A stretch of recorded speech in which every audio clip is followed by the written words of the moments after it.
Et bonsoir, comment ça va? Alors, petite vidéo, on va dire plus ou moins improvisée, puisque c'est un sujet dont j'avais envie de parler, suite à une vidéo que j'ai vue sur la chaîne de Allo Aloha, que j'aime beaucoup. Un petit coucou si jamais tu passes par là. Voilà, c'est une chaîne que j'aime vraiment beaucoup. Et il y a quelques temps, elle a fait une vidéo justement parlant de ce sujet. Vidéo un petit peu coup de gueule. Et je comprends tout à fait de quoi elle parle. Donc, bah, si ça t'intéresse de voir le sujet, c'est par ici que ça se passe. Alors, pourquoi ce sujet? Tout simplement parce que dans sa vidéo, Allo Aloha dit que sur des chaînes qu'elle suit, qui n'ont rien à voir avec la beauté, des chaînes où il y a des thèmes qui sont abordés, elle laisse des commentaires et puis des fois bah, ça enchaîne des réponses, voilà, ça crée une conversation, chose qui est fort sympathique, sauf que des fois elle voit les commentaires, alors en général apparemment c'est la même personne, qui laisse plutôt commentaires un peu, on va dire, désobligeants, qui en gros veut dire laisse tomber de quoi elle se mêle, c'est une youtubeuse beauté, voilà, il n'y a qu'à regarder sa chaîne, donc en fait, à part la beauté, elle n'a rien d'autre à dire. En gros, voilà ce que ça veut à peu près dire. Alors, comment dire, ce genre de réflexion, moi je l'ai connu, ça fait des années que ça existe, ça remonte à loin. Euh, et c'est vrai que quand on rentre, quand on fait de la beauté, souvent on associe ce monde-là avec des gens stupides. Pour eux, beaucoup de personnes, quand on s'intéresse à ça, ou quand on fait mettons, rien que le métier d'esthéticienne, on n'apprend pas grand-chose. Ce qu'on apprend, c'est futile. Et puis voilà. Alors, moi, je suis rentrée en CAP esthétique en 1990. J'ai intégré une école. Bon, je suis dans le sud-ouest de la France. Et je suis rentrée dans un lycée professionnel qui proposait ce CAP-là depuis 1989, ce qui signifie que j'étais dans la deuxième vague, on va dire, de ce CAP. Et c'est vrai que à force d'entendre que si on était là, c'est que on était plutôt bête, qu'on était futile, que on n'avait pas de sujet d'autres de sujets de conversation autres que la beauté, que les études c'était nul, à tel point que quand on me demandait en quelle classe j'étais ou ce que je faisais, je disais bah soit que j'étais en première Est ou deuxième Est. Voilà, je voulais pas dire esthétique parce que bah en fait j'avais un peu honte et je n'avais pas envie d'entendre de remarques. Eh bien écoutez, sachez que les études esthétiques, c'est pas si facile que ça. On en apprend des choses. Tout ce qui va toucher, rien que déjà la cosmétologie, il faut apprendre la composition des produits, le nom des produits, la réglementation aussi. On fait de la biologie, on apprend la peau, on apprend de la dermatologie, on fait on apprend aussi ce qui touche aussi un peu à l'ADN. Ensuite, si on fait au-dessus du CAP, tout ce qui touche à la biologie, c'est quand même pour le brevet professionnel un niveau beaucoup plus élevé, puisqu'on doit toucher la peau, donc il ne faut pas faire de bêtises, on peut faire des réactions. Il ne faut pas croire qu'on n'apprend pas juste à se mettre du rouge à lèvres, du mascara, faire des petits masques. Non, non, non, non. Il faut vraiment savoir les peaux. On étudie les muscles, comment ils sont rattachés, comment ils sont énervés, dans quel sens il faut les masser pour pas risquer de faire mal à la personne, pour les détendre. On apprend également, bien sûr, l'ossature pour les massages, pour savoir reconnaître s'il y a un souci, ne pas toucher, ne pas faire de massage. Alors, massage esthétique, pardon. On apprend également dans les massages esthétiques des techniques comme le drainage lymphatique. Donc là, c'est quelque chose quand même de sérieux, d'important. Il faut qu'on fasse un questionnaire avec les clientes pour savoir si elles n'ont pas de maladie, si elles n'ont pas eu de maladie grave, parce qu'il y a des maladies ben dans ces cas-là, la personne, on ne peut pas lui faire de drainage lymphatique. voilà, ce sont des choses qui sont quand même sérieuses. Rien que la matière de partie théorique professionnelle de l'esthétique, donc avec tout ce qui touche la biologie surtout, j'avais un classeur épais comme ça, rien qu'en CAP. En brevet professionnel, c'était le double. Donc dites-vous bien que ce n'est pas parce qu'on travaille dans l'esthétique ou qu'on est dans le milieu de la beauté, youtubeuse beauté, qu'on est stupide et qu'on ne peut pas s'intéresser à d'autres sujets. Personnellement, j'ai un niveau bac plus 2. J'ai un QI quand même assez élevé et pourtant je suis partie dans l'esthétique. Voilà. Hein. C'est pas parce qu'on fait ce métier-là qu'on est vraiment stupide. Il faut arrêter ces préjugés, il faut arrêter de faire ce type de remarques. On peut s'intéresser à énormément de choses, on peut avoir énormément de centres d'intérêt. Moi, je m'intéresse à beaucoup de choses. Sur YouTube, outre les youtubeuses beauté, je suis aussi des youtubeuses lecture, si c'est comme ça qu'on dit, sont classées les youtubeuses qui font des thèmes lecture.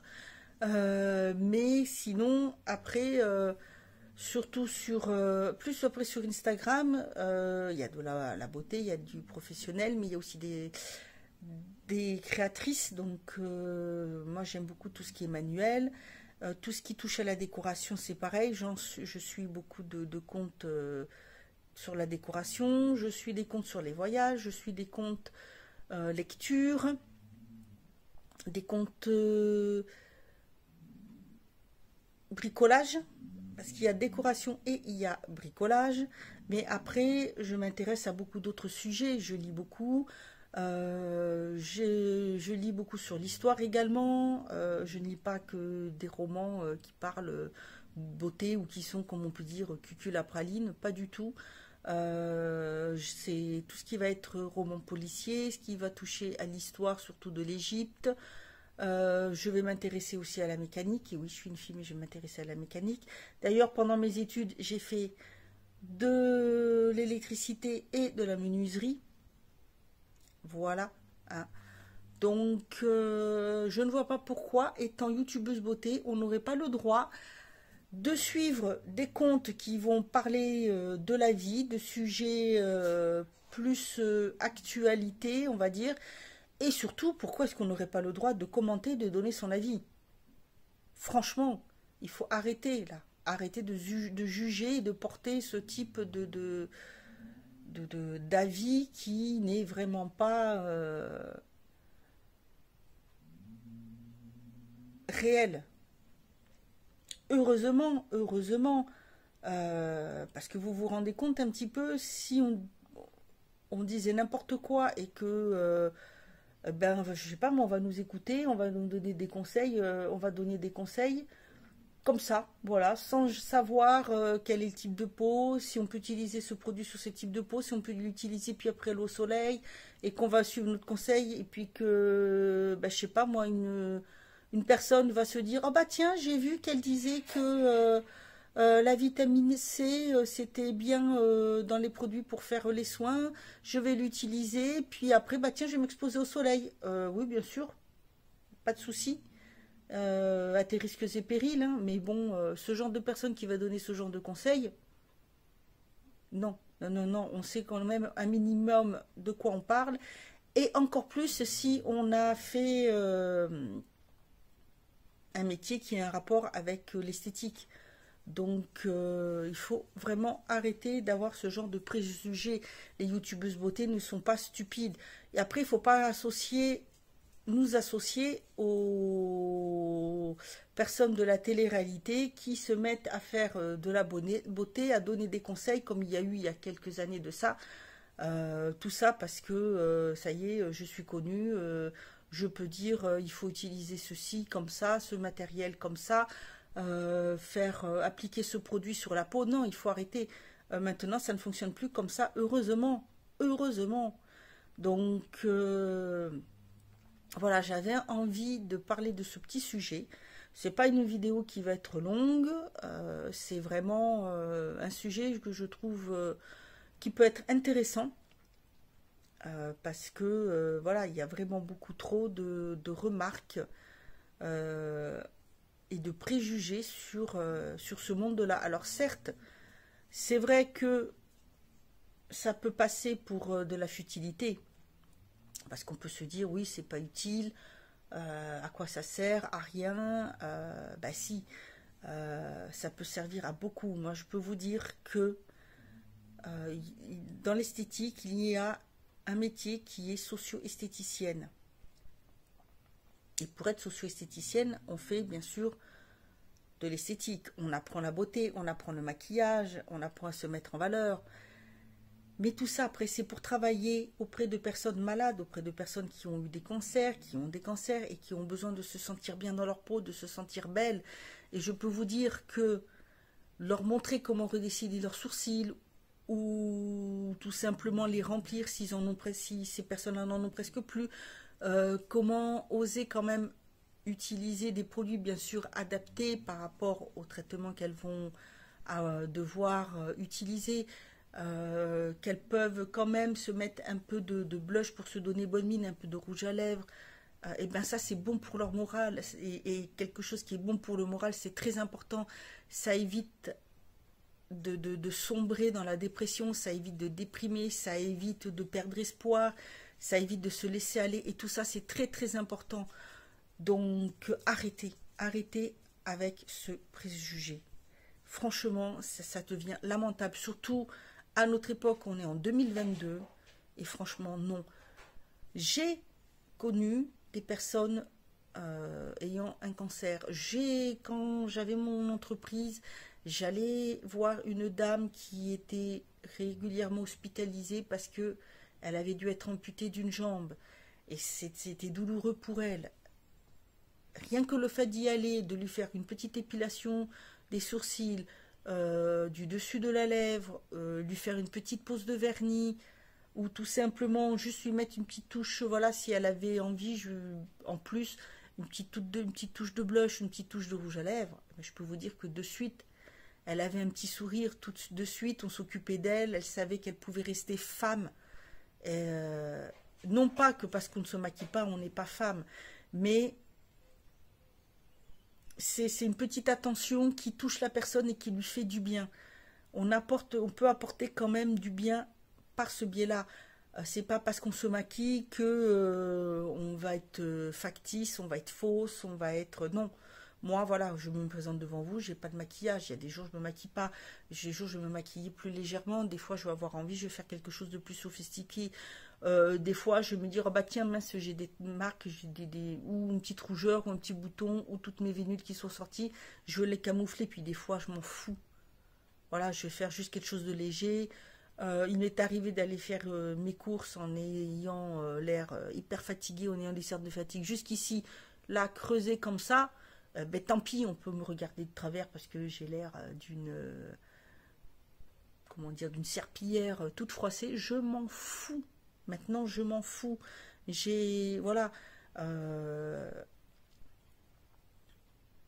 savoir conseiller les personnes, c'est apporter énormément, aider les personnes à mettre en valeur leurs points forts, euh, les aider à se sentir belles, c'est très important. Et ça peut être tout simplement en leur conseillant un petit masque ou leur conseillant une crème, quelque chose qui va peut-être les aider à enlever, je sais pas, les rougeurs ou si elles ont des boutons, les aider à éviter d'avoir le visage trop brillant. Et ne me dites pas que parce que vous vous maquillez, hein, qu'une personne qui ne se maquille pas du tout ne va pas me dire que à un moment donné, elle n'a pas envie de savoir comment faire pour camoufler sa rougeur ou camoufler son bouton si elle en a un, ou enlever sa trace de fatigue, ou ses poches sous les yeux, ou je ne sais de quoi encore, parce que franchement, je ne le croirais pas.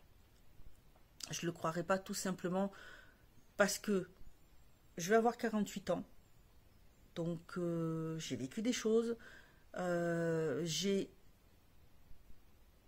comment dire, j'ai vu un large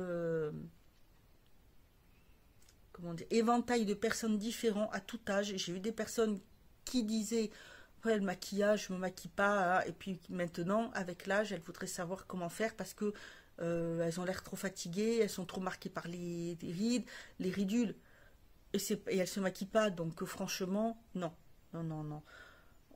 On est là pour conseiller, pour apporter voilà, des conseils, donner des astuces. Voilà, il faut arrêter de généraliser les choses. Non, les youtubeuses beauté ne sont pas stupides. Voilà.